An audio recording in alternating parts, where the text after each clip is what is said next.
Bonjour, aujourd'hui pour les élèves de première année du baccalauréat, nous allons faire une petite analyse très brève et générale de la troisième œuvre que vous avez au programme, qui est Le dernier jour d'un condamné de Victor Hugo. Mais avant de commencer, on va faire un rappel des 4 grands genres littéraires qui existent et que vous avez vus dans le tronc commun pour pouvoir situer cette œuvre. Alors, le premier genre, c'est le roman, c'est le plus grand genre. C'est quoi un roman? C'est un récit fictif, ça veut dire imaginaire généralement, avec des personnages nombreux et des événements nombreux aussi. Et il est caractérisé par la narration. C'est quoi la narration? C'est quand il y a un narrateur qui raconte l'histoire. Le narrateur, c'est celui qui raconte l'histoire. Des sous-genres du roman, pardon, il y a la nouvelle, la fable, et encore d'autres. Deuxième genre, c'est le théâtre. C'est quoi le théâtre? C'est une pièce qui est destinée à être jouée. Ça veut dire qu'il y a des acteurs qui jouent les rôles des personnages qui sont présents dans la pièce. Les événements, bien sûr, sont annoncés à travers les répliques des personnages. Ça veut dire ce n'est pas comme le roman, il n'y a pas une narration, il n'y a pas un narrateur qui raconte l'histoire, mais comment est-ce qu'on va savoir qu'est-ce qui se passe dans la pièce de théâtre?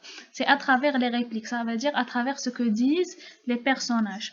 Et dans le texte écrit, un texte théâtral écrit, nous remarquons qu'il y a des didascalies. C'est quoi des didascalies? C'est ce qui indique le décor qu'il y a sur scène ou le mouvement des personnages sur scène. Troisième genre, c'est la poésie. C'est quoi la poésie? C'est un texte en vers, au contraire du roman et du théâtre. Et c'est un texte qui est caractérisé par le lyrisme. C'est quoi le lyrisme? C'est quand il y a plusieurs sentiments exprimés dans un seul texte, comme la mélancolie, l'amour, le bonheur, la tristesse, etc.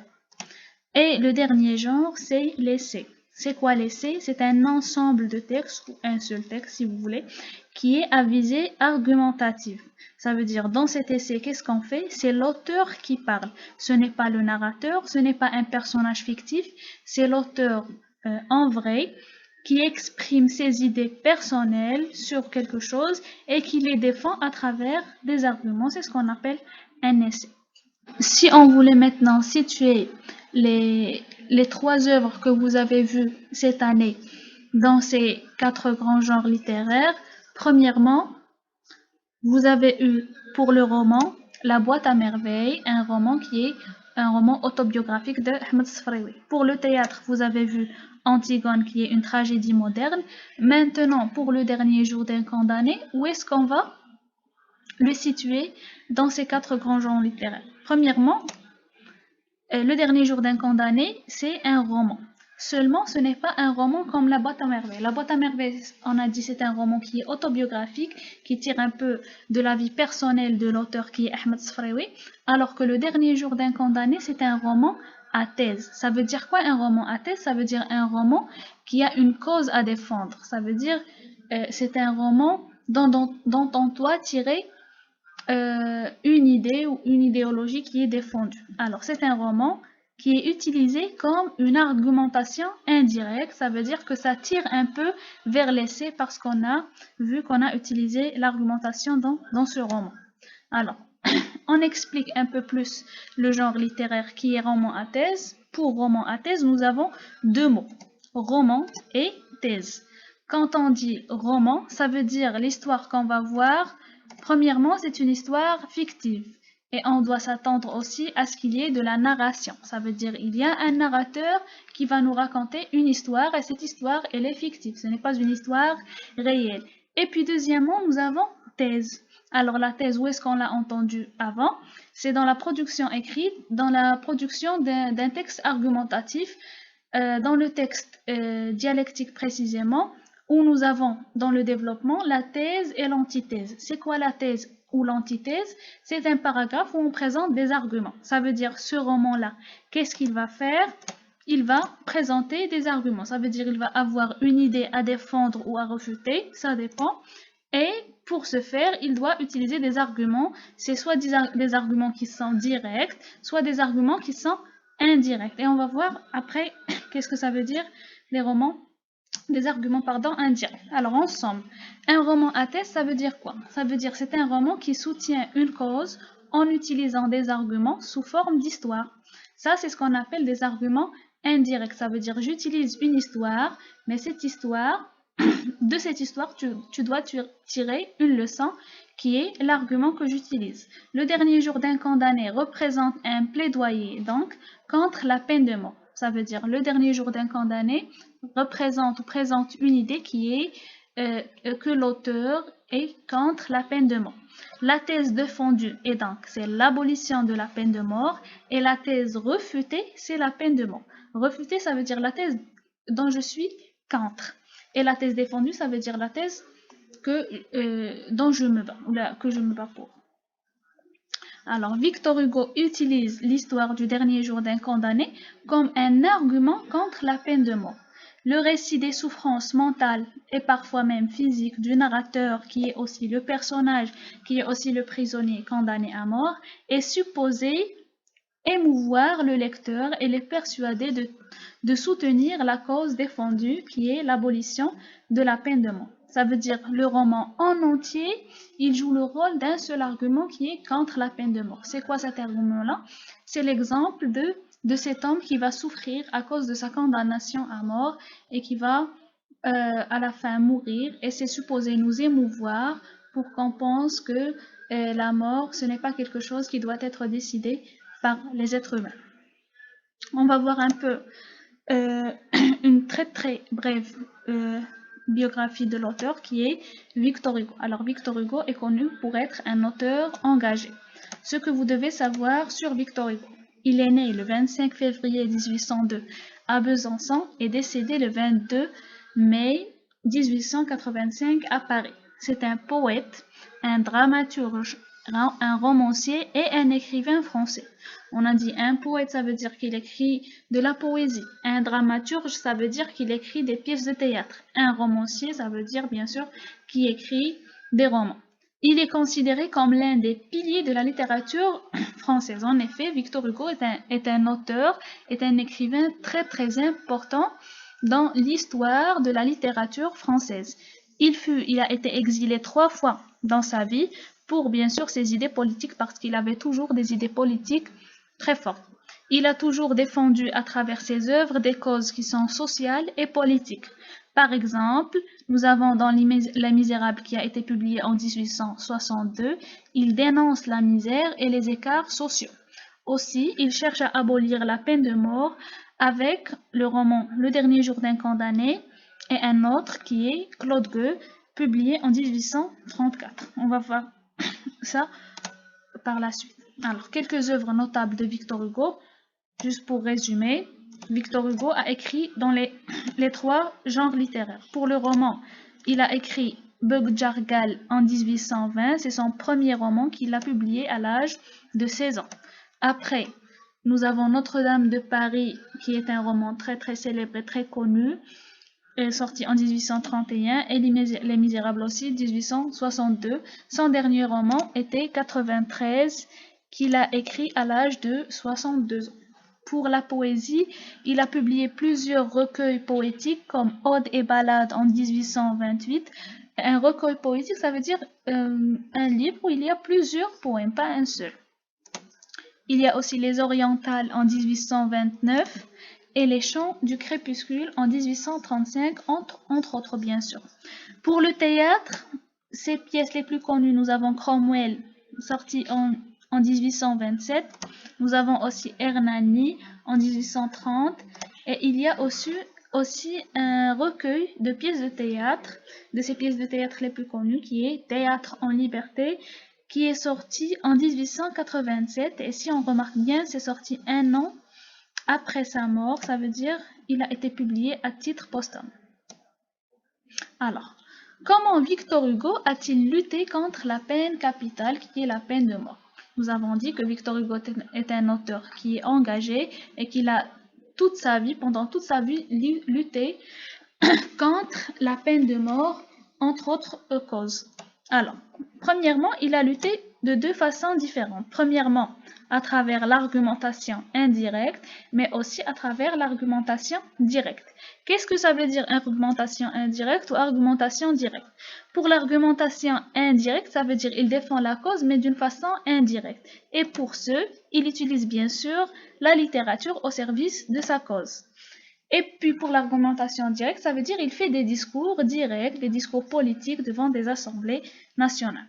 Pour la littérature, qu'est-ce qu'il a produit qui est pour la lutte contre la peine de mort? Nous avons premièrement Le dernier jour d'un condamné que vous allez étudier cette année, qui est un roman où le narrateur est lui-même le personnage principal qui décrit son emprisonnement. Et aussi, il a écrit un autre roman qui est très court, qui est Claude Gueux. C'est un roman inspiré de faits réels relatifs à la condamnation d'un homme pour mobile de meurtre. Pour les discours politiques, Hugo fait plusieurs discours pour abolir la peine de mort dans toutes les assemblées nationales où il est présent. Ça veut dire qu'il a fait beaucoup de discours politiques qui étaient directs pour abolir la peine de mort. Mais son discours le plus célèbre reste le plaidoyer du 15 septembre 1848 qui a été prononcé à l'Assemblée reconstituante. On va voir un petit extrait de ce discours. Voyez, examinez, réfléchissez. Vous tenez à l'exemple. Pourquoi? Pour ce qu'il enseigne. Que voulez-vous enseigner avec votre exemple? Qu'il ne faut pas tuer. Et comment enseignez-vous qu'il ne faut pas tuer? En tuant. Ça, c'est ce que Victor Hugo a dit dans son discours. Alors, les informations à retenir à propos de ce roman. Premièrement, l'auteur du dernier jour d'un condamné, c'est Victor Hugo. Le genre littéraire, c'est un roman à thèse. Le courant littéraire, par contre, c'est de la littérature engagée. Pour la forme du roman, il est écrit sous forme d'un journal intime. C'est le journal intime du condamné à mort. Bien sûr, tout ça, c'est seulement fictif. Le personnage principal, c'est le narrateur qui est lui-même le prisonnier. Ça veut dire que le roman va être écrit à la première personne du singulier. Pourquoi? Parce que celui qui raconte est lui-même le personnage principal qui est le condamné. Ça veut dire qu'il va écrire à la première personne du singulier qui est je. Les lieux du récit, nous avons 3 lieux principaux qui sont des prisons. C'est Bicêtre, la conciergerie et l'hôtel de ville. Et c'est aussi les 3 étapes par lesquelles passe ce récit du condamné. Pour les temps du récit, nous avons 2 temps. Le premier qui est le passé. Quel passé exactement? C'est le passé du narrateur avant sa condamnation, qu'il va évoquer à travers des souvenirs. Et pour le présent, c'est le temps qui vient après la condamnation, ça veut dire ce qu'il vit en prison. Les sujets abordés dans ce roman sont très nombreux. On a donc la peine de mort, la famille, l'écriture, la justice, l'injustice, etc. Il y en a de nombreux sujets. Pour la durée du récit, alors l'histoire, ça veut dire la durée qui est seulement fictive, je le rappelle encore, c'est une durée de 5 semaines. Pourquoi? 5 semaines, c'est le temps entre la condamnation de ce personnage jusqu'au jour de son exécution. On fait un petit résumé du dernier jour. Alors, le dernier jour d'un condamné, c'est quoi? C'est à propos d'un homme qui a été condamné à mort et qui raconte ce qu'il vit pendant les dernières semaines de sa vie, qui sont les 5 dernières semaines, dans un journal.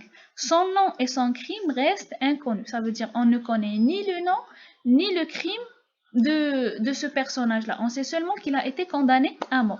Il raconte sa vie en prison en décrivant ses sentiments, ses peurs, ses angoisses, mais aussi il évoque ses souvenirs avec sa famille, notamment sa fille, sa femme et sa mère. Il ne cesse d'écrire que quand arrive le moment de l'exécution. Ça veut dire le personnage qui est aussi le narrateur, qui est aussi celui qui va écrire cette histoire, il ne va pas s'arrêter d'écrire jusqu'au jour même, quelques minutes avant son exécution.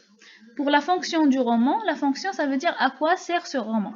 Alors, le lecteur ici, dans ce roman, est amené à compatir avec le personnage. Qu'est-ce qu'il cherche à faire? Il cherche la compassion des lecteurs, ce roman-là.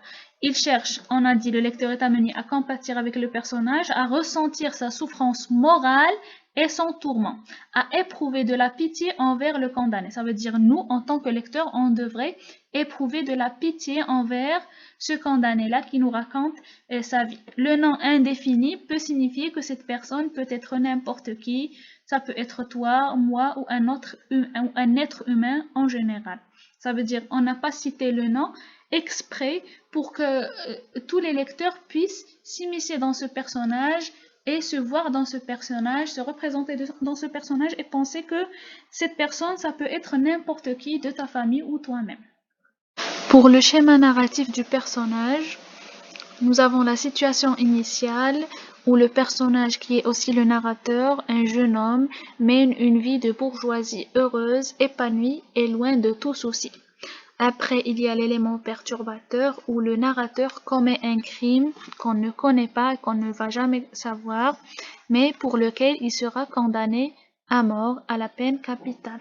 Pour les péripéties, il y a plusieurs péripéties et c'est la partie qui prend, ou les événements qui prennent la plus grande partie dans le roman. Alors, les péripéties, nous avons premièrement le condamné qui fait face d'abord au juge et dans la cour qui le condamne à la peine capitale.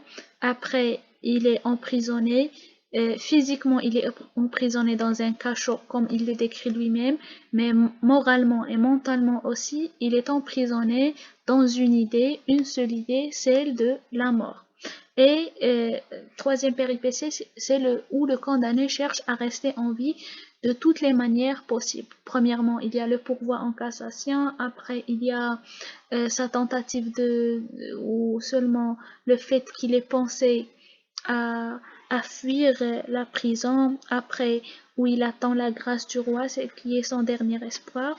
Et pour la situation finale ou le dénouement, c'est pour ça qu'on les a réunis tous les deux, c'est parce qu'il n'y a pas de dénouement concret au récit. Ça veut dire le narrateur espère, vers la fin, le narrateur espère encore la grâce du roi pendant ces dernières minutes.